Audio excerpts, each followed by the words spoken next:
চারটি দোয়া না করে রাসূলুল্লাহ সাল্লাল্লাহু আলাইহি সাল্লাম নামাজে তিনি সালাম ফেরাতেন না। তিনি সালাম ফেরানোর আগে চারটি দোয়া করতেন, তারপরে তিনি নামাজে সালাম ফেরাতেন। তো রাসূলুল্লাহ সাল্লাল্লাহু আলাইহি সাল্লাম কোন কোন চারটি দোয়া পড়তেন, কোন কোন চারটি জিনিস থেকে তিনি আল্লাহ তাআলার কাছে পানা চাইতেন, আশ্রয় চাইতেন, আজকে আমরা সে সম্পর্কে আলোচনা করব ইনশাআল্লাহ। কারণ এই হাদিসটা এমন একটি গুরুত্বপূর্ণ হাদিস এবং এই বিষয়টা এমন একটি গুরুত্বপূর্ণ বিষয় যা আমাদের সমাজের অসংখ্য অগণিত মানুষ কিন্তু জানে না যে রাসূলুল্লাহ সাল্লাল্লাহু আলাইহি ওয়াসাল্লাম নামাজের সালাম ফেরানোর আগে তিনি চারটি দোয়া পড়তেন, তিনি চারটি দোয়া করতেন, তিনি চারটি জিনিস আল্লাহ তাআলার কাছে চাইতেন, তিনি চারটি জিনিস থেকে আল্লাহ তাআলার কাছে পানাহ চাইতেন, আশ্রয় চাইতেন। কিন্তু এই বিষয়টা, এই কথাটা অসংখ্য অগণিত মানুষ কিন্তু জানে না, যার কারণে তারা এটা সালাম ফেরানোর আগে তারা এটা পড়ে না, তারা এটা আমল করে না। তো সম্মানিত হাজিরিন, তাহলে দেখেন বিষয়টা কতটা গুরুত্বপূর্ণ এবং কতটা তাৎপর্যপূর্ণ। এজন্য সকলের কাছে অনুরোধ থাকবে ভিডিওতে একটা লাইক দিবেন এবং চ্যানেলটি নতুন হয়ে থাকলে চ্যানেলটি সাবস্ক্রাইব করবেন।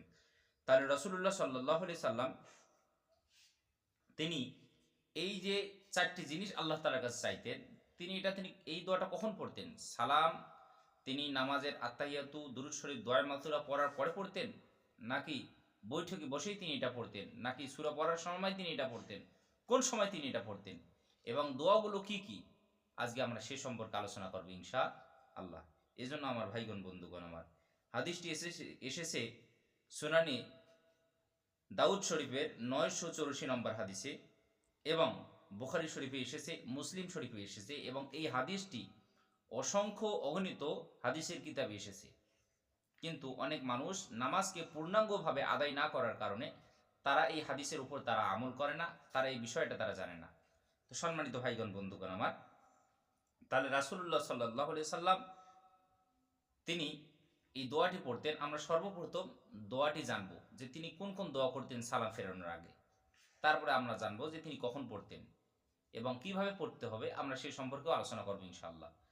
তো রাসূলুল্লাহ সাল্লাল্লাহু আলাইহি ওয়াসাল্লাম সালাম ফেরানোর আগে তিনি পড়তেন, আল্লাহুম্মা ইন্নী আউযু বিকা মিন আযাবি জাহান্নাম ওয়া আউযু বিকা মিন আযাবিল কবর ওয়া আউযু বিকা মিন ফিতনাতিল মাহইয়া ওয়াল মামাত ওয়া আউযু বিকা মিন ফিতনাতিল মাসিহিদ দাজ্জাল।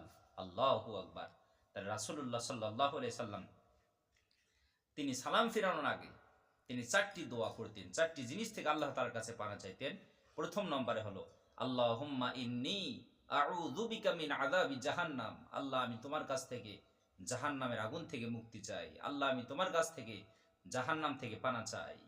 কারণ জাহান্নাম হলো শুধু কষ্টের জায়গা, যেখানে শুধু অশান্তি, কষ্ট, শাস্তি, লানত, অভিশাপ পাপিষ্ঠ বান্দাদের জন্য আল্লাহ তাআলা রেখে দিয়েছেন। এজন্য বিশ্ব নবী সাল্লাল্লাহু আলাইহি সাল্লাম তিনি নামাজের সালাম ফেরানোর আগেই তিনি পড়তেন, আল্লাহুম্মা ইন্নী আউযু বিকা মিন আযাবি জাহান্নাম, আল্লাহ তুমি আমারে জাহান্নামের আগুন থেকে রক্ষা করো, তুমি আমারে জাহান্নামের আগুন থেকে হেফাজত করো। কারণ আল্লাহ যদি একটা মানুষকে জাহান্নামের আগুন থেকে না বাঁচায়, কেউ আর তারে জাহান্নামের আগুন থেকে বাঁচাতে পারবে না। কারণ জাহান্নামের আগুনের মালিক হলেন আল্লাহ।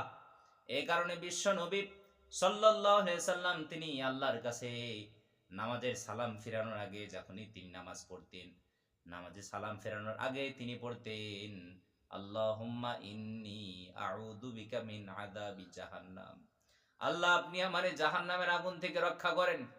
কারণ জাহান্নাম হলো এমন একটা জায়গা যেখানে পাপিষ্ঠ বান্দাদেরকে শাস্তি দেওয়া হবে, লানত দেওয়া হবে, অভিশাপ দেওয়া হবে, যেখানে তাদেরকে কষ্ট দেওয়া হবে।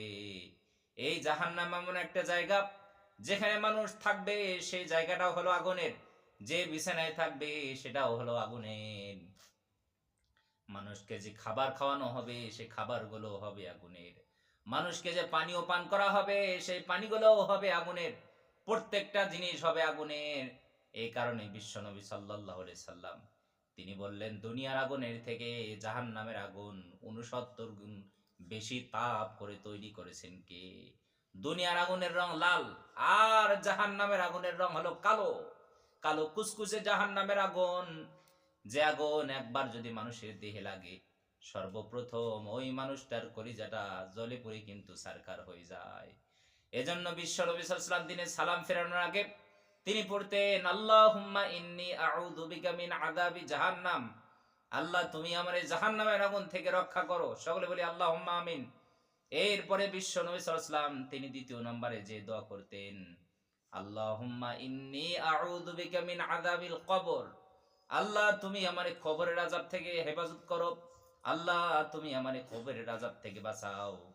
বিশ্বনবী সাল্লাল্লাহু আলাইহি সাল্লাম কবরের শাস্তি থেকে তিনি আল্লাহ তাআলার কাছে আশ্রয় চাইতেন। কারণ বিশ্বনবী সাল্লাল্লাহু আলাইহি সাল্লাম তিনি বললেন কবর হলো প্রতিটা মানুষের পরকালীন প্রথম ধাপ, প্রথম স্তর হলো কবর। এই কবরের মাধ্যমে মানুষের হাসর নাসর শুরু হবে, মানুষের পরকাল শুরু হবে। বিশ্বনবী সাল্লাল্লাহু আলাইহি সাল্লাম বললেন যার কবরটা জান্নাতের টুকরা হবে, যে ব্যক্তি কবরে সুখী হবে, রব্বুল আলামিন পরবর্তী জীবনটা তার জন্য সুখময় করে দিবেন।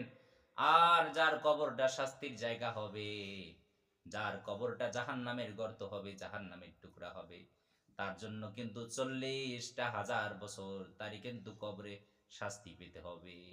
এজন্য বিশ্বনবী সাল্লাল্লাহু আলাইহি ওয়াসাল্লাম নামাজের সালাম ফেরানোর আগে তিনি পড়তেন আল্লাহুম্মা ইন্নী আউযু বিকা মিন আযাবিল কবর।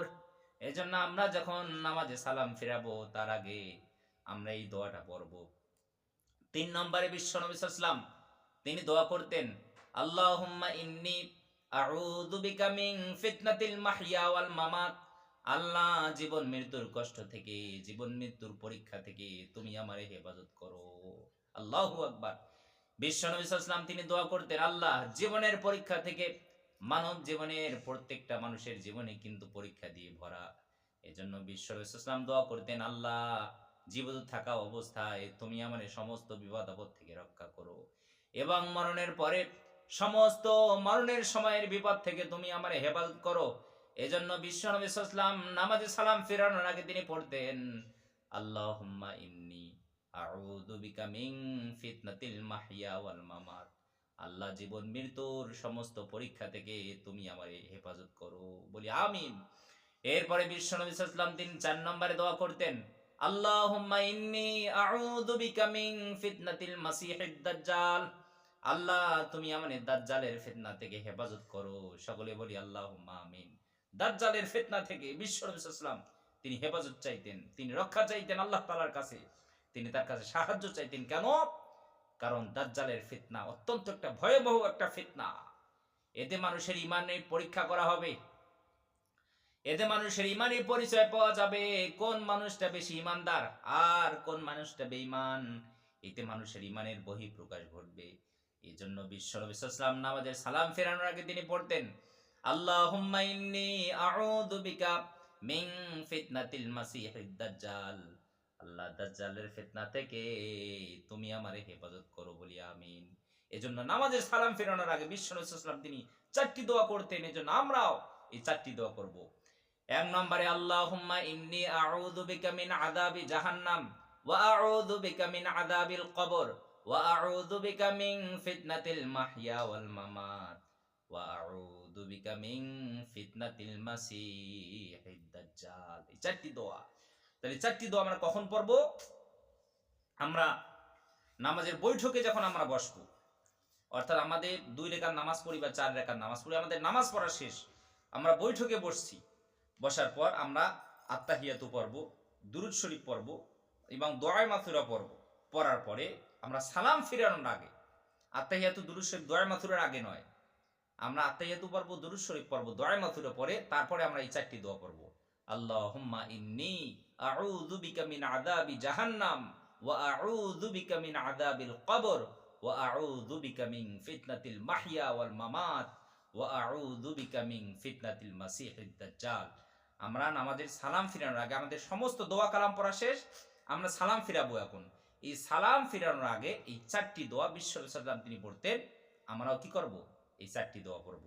আপনার সুনানে আবু দাউদ শরীফে এসেছে হযরত ইবনে আব্বাস রাদিয়াল্লাহু তাআলা আনহু বলেন বিশ্বনবী সাল্লাল্লাহু আলাইহি সাল্লাম নামাজের সালাম ফিরানোর আগে তিনি 4টি দোয়া পাঠ করতেন। তিনি বিশ্বনবী সাল্লাল্লাহু আলাইহি সাল্লাম তিনি আল্লাহ তাআলার কাছে 4টি জিনিস থেকে তিনি আশ্রয় চাইতেন।